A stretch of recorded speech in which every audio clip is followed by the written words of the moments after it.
On Eye on Crime, a possible break in a 25-year-old cold case murder, how new DNA evidence could help the Tulare County Sheriff's Office. Thanks for joining us. I'm Ken Malloy. Welcome to Eye on Crime, a weekly look at local crime trends impacting you and your family. Suspected drunk drivers claimed several lives in Fresno County. 2 people died in head-on crashes on Highway 180 east of Hayes Avenue. Officials say a 23-year-old man was heading east in a Mercedes when he crossed over into the westbound lanes, hitting a 22-year-old woman in a Honda head-on. Officials say the man was not wearing his seatbelt and that drugs may have been a factor in the collision. At this point, we believe it's human behavior. You know, people are choosing to drink and drive or use drugs or be distracted. When you're driving, you need to pay attention. The crash comes just about a month after another deadly crash on the 180 near Sanger. Officials say the driver there, Cameron Pryor, crossed the opposite lanes and hit an off-duty police officer head-on. Both men were killed. Records show that Pryor had a previous conviction for DUI. In light of those crashes, some from California in the state capital want tougher drunk driving laws. They've introduced a bill to lower the legal limit for alcohol, which would make it easier to get arrested. They want to lower the legal limit from 0.08 to 0.05. They say the new law could save lives, but as CBS47's AJ Cotto shows us, others see it differently. Supporters of the bill say the current BAC is too high, leading to too many deadly crashes. Others argue this bill won't save lives. Instead, it criminalizes even responsible drinking. The legal limit is too high for some California lawmakers. Awarded DUI enforcer Mark Bradford sees the reasoning behind the legislation. People are not learning from the 0.08. They're still offending. Supporters now looking to scale it back to 0.05. Are we as a state going to say you can no longer drive with any alcohol in your system? And basically that's what they're saying with this. Charles McGill has been practicing law in Fresno the past 3 decades. He says this legislation is not about safety. I think this is a money grab from the state. I think the state is attempting to take more money from us without raising taxes. He says it's less about the bottoms up and more about the bottom line. The first offense, DUI, is almost $1,750 that you pay the state in fines. It's $500 for a DUI class. It's $100 to the DMV to get your driver's license back. Supporters say more than 1,000 people die and 20,000 are injured a year by drunk drivers. Bradford supports a bill that would turn things around. You see on a daily basis DUI offenders killing people and stuff like that, and it needs to stop. I mean, innocent people are dying. McGill says if passed, it could destroy the bar and restaurant industry. Realistically, what this says is you can no longer serve alcohol in your restaurants. You know, if it passes, then people are just going to have to not drink and drive, or Uber or Lyft. AJ Cotto, CBS47 Eyewitness News.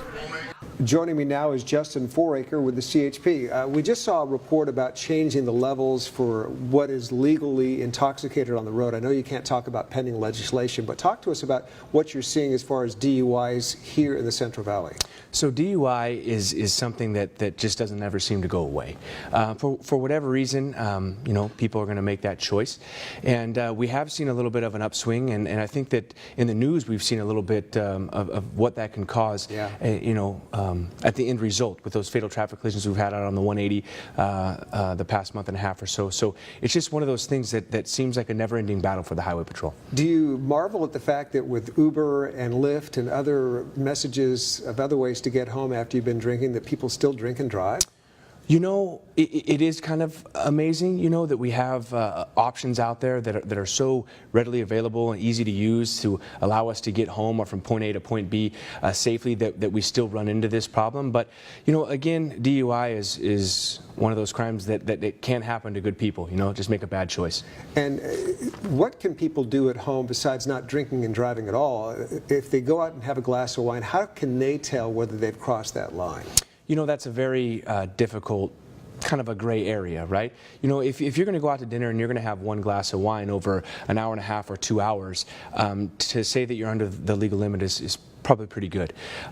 You know, but if you start to feel any change in your body or any change in the way that you are perceiving things, then obviously that's when you have to make that choice as an adult not to operate a motor vehicle. Okay. We'll check back with you, Justin, once this legislation moves through. Again, I know you can't talk about pending legislation, but we appreciate you joining us today. Justin Foraker with the CHP. Thank you. Thank you. We'll be right back.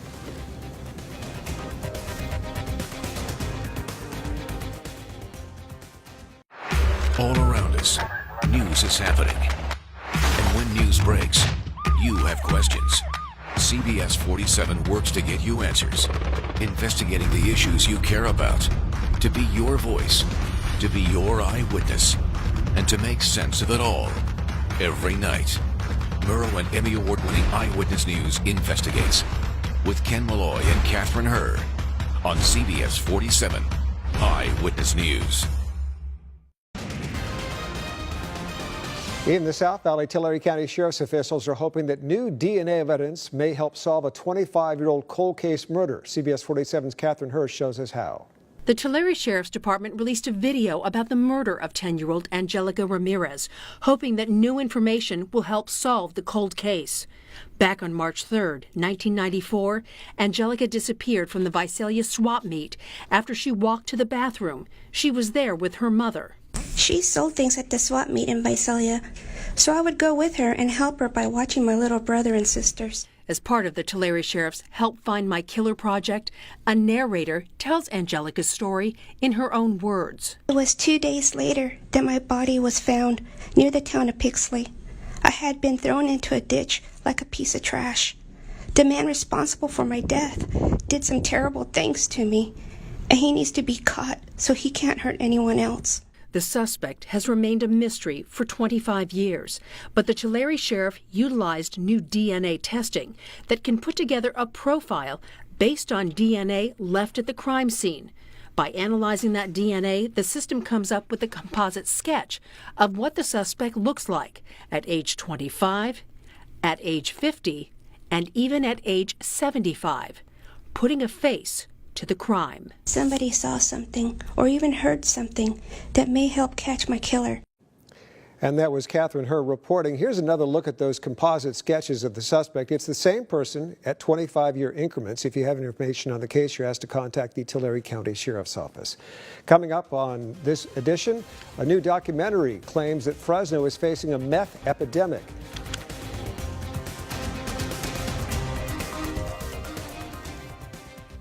Here we go. Mornings come fast. And just like that, you're off and running. That's where we come in. With a single click, you're all caught up. Good morning and developing overnight. Breaking news from the night before. Tell us a little bit about the call that you guys on the horizon. Pinpoint weather to keep you informed. Flooding and road work has come. And a look ahead to news happening and today. What's happening now. I agree. This Investigative journalism, breaking news, and pinpoint weather to start your day. Eyewitness News this morning, 5 to 7 a.m. A documentary highlights some serious drug problems here in Fresno. It exposes what it calls the crystal meth epidemic. The video has been viewed 1 million times on YouTube and was created by a company called Vice. CBS 47's Megan Roop gives us a closer look. Each one holds about 5,000 syringes. 14 containers collected over 4 weeks, 1 day a week for 2 hours. That's about 70,000 used needles in this small closet. There's probably about 60,000 syringes here. Unused needles and supplies in another closet. Dallas Blanchard takes us inside. He directs the Fresno Needle Exchange program featured in a new documentary by Vice, which claims Fresno has a meth epidemic. I don't think it's something we want to be known for, and I don't think it's accurate. Sheriff Margaret Mims agrees the drug doesn't discriminate and Fresno has a serious issue with addiction, but says the production of the drug has decreased the past decade here. We used to find labs that would produce 100 gallons of meth at a time. We're not finding that anymore. Indiana, Missouri, and Tennessee are usually in the top 3 as far as the meth labs seized. Commander Robert Pennell, once head of the Fresno Meth Task Force, now retired, saw those super labs firsthand and the addiction they created. We have a lot of abusers here. Saying some of what was shown in the piece was unbelievable, even to him. But that was a real eye-opener to show you just how bad the problem really is. We truly have a public health issue with meth use in our Fresno area.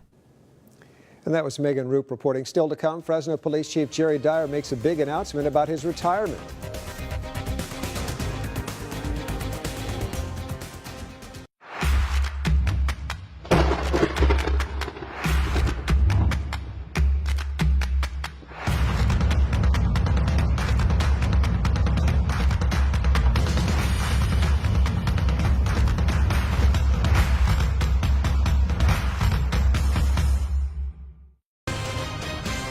The longest-serving police chief in Fresno's history is getting ready to retire. Fresno Police Chief Jerry Dyer says he will retire later this year. Mayor Lee Brand made the surprise proclamation during a recent police officers' banquet. Jerry Dyer became the police chief back in 2001. He says he's finally ready to retire. And I am so proud to wear Fresno Police on these patches. And I live for it. And I know there's going to be a day when I got to step away this coming November. But I do know that I will miss the job and the purpose of serving. Police Chief Jerry Dyer started his career nearly 40 years ago when he was hired as a cadet. Mayor Lee Brand recognized all of his achievements. He's one of a kind, and he'll be really missed at the city of Fresno. Huge, huge shoes to fill when he leaves.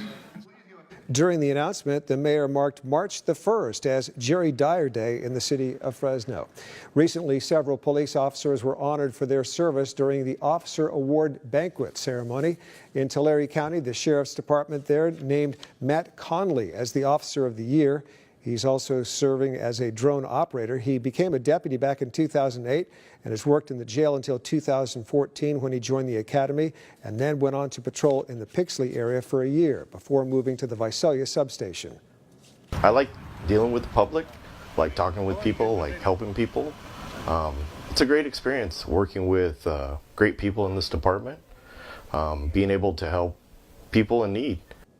The Sheriff's Office says Conley has paved the way for new deputies and is serving now as a field training officer. That'll do it for this edition of Eye on Crime. Thanks for watching. We'll see you here next week.